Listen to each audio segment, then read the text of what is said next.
My name is Ron Matus. I am the Director of Research and Special Projects down at Step Up for Students. Um, I've had a variety of different hats here. Before I joined Step Up in 2012, I was a newspaper reporter my entire adult life, and so I still kind of wear that journalism hat. I mean, I'm lucky enough to be able to do that, and part of my job, part of my beat, if you will, is to try to keep track of all the different amazing new options that are springing up on the landscape in Florida. Well, that's a great place to start. So my first question for you is, given the growth in Florida and around the country of ESAs and other kinds of options for parents, what are some of the trends that you're seeing in terms of what parents are looking for, what their preferences are, what their hopes and aspirations are?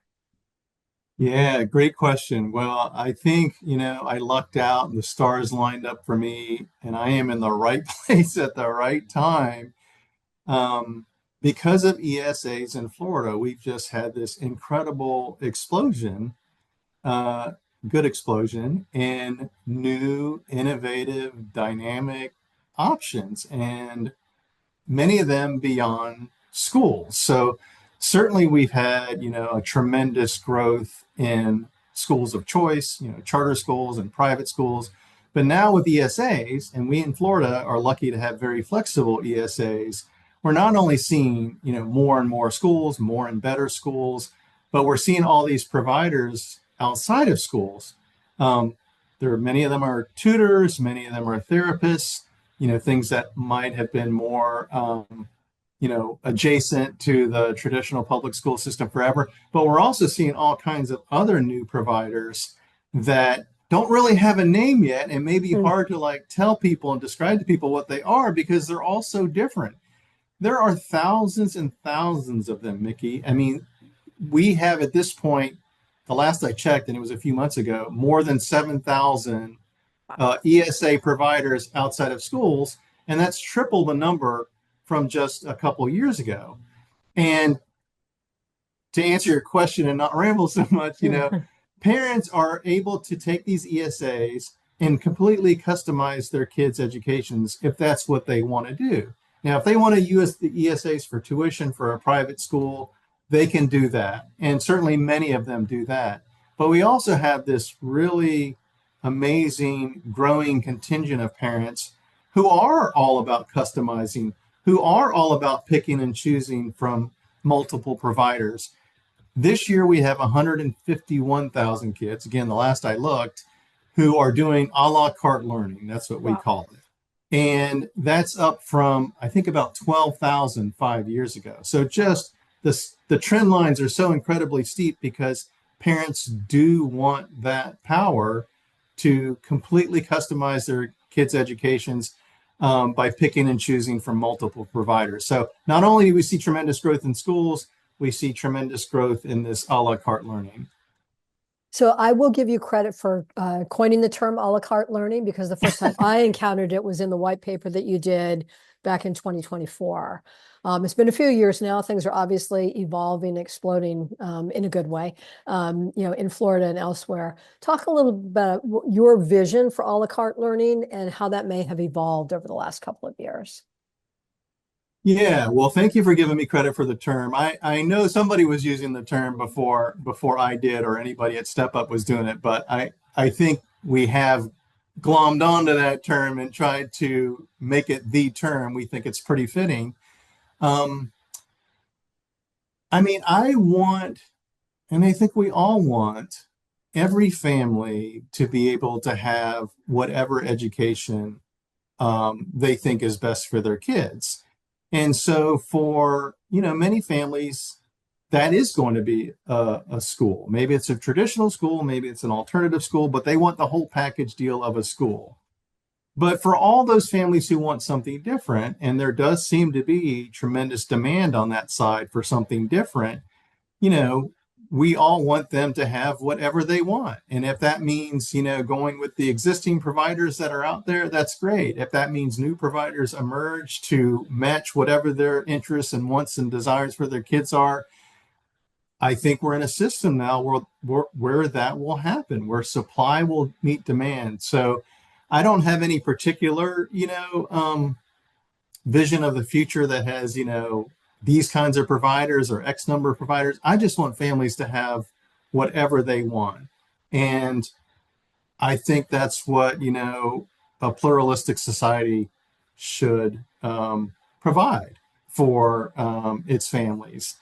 We all have a lot of things in common, but there are some things that we want different. Parents have a right to raise their kids the way they want. Education is an extension of that. And if they want to pick and choose from 5 or 10 or 15 or 20 different providers, I hope that they get whatever providers that they want, that they know is best for their kid. And in Florida, we're seeing that happen. So it's a beautiful time down here for sure.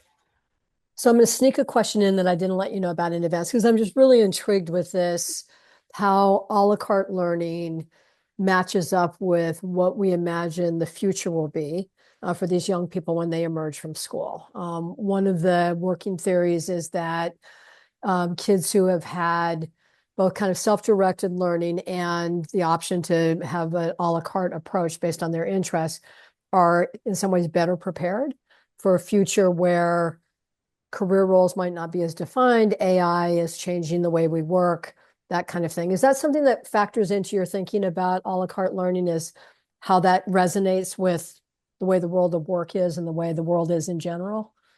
Wow, what a great question. I mean, I think education does have to adapt. More or less, we've had the same very uniform top-down system, kind of a one-size-fits-all system for 100 to 150 years. And what is happening in this country right now is a break from that, with Florida, I think, in the lead. And I do think education needs to evolve, just like everything else, all the other institutions that we have. And I think as it evolves, it does better prepare, or it can better prepare kids for this future that's ahead of us. And I mean, everything that's ahead of us right now, Mickey, to me is both exciting and terrifying. I don't know what to think sometimes about the changes with AI and everything else that are coming down and so fast.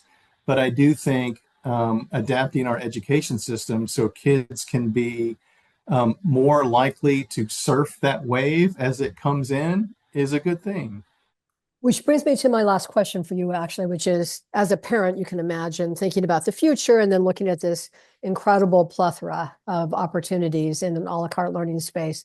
It's a little overwhelming, right? And so Yes. you and I have talked a bit in the past about the role of navigation or a navigator in helping families figure out how to take advantage of what's available. Talk a little bit about the navigation role. And I know we're not necessarily talking about a person, but really a function almost. And how that's evolving in Florida, and then where you see the needs for that going in the future. Well, thank you for that question. It's a great question, and it is a great need. I don't think that part of the change in the system has caught up to everything else that's changing about the system.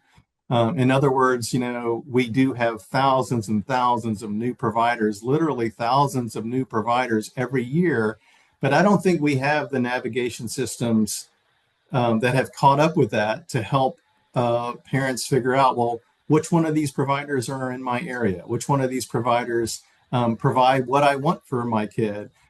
Which one of these providers are offering that price point that makes sense to me? Here and there, because navigation services are something that parents can use their ESAs for, we do have, people who are emerging as kind of single navigators. And some of them are really, really good, and some of them have managed to build up a clientele because they're good at what they do. We also have, some things that are bigger than that, like we have a great operation called Guide Ed in Tampa, Florida, which services families, at least at this point, in that area and helps them navigate what their options are. But I do think there's a need for something bigger and more systemic and more comprehensive, because the options are only going to increase. I mean, people are amazing. Parents are amazing. They've already set up their own systems with Facebook pages and whatnot to share information. And that, that does help. That is a navigation service to some extent.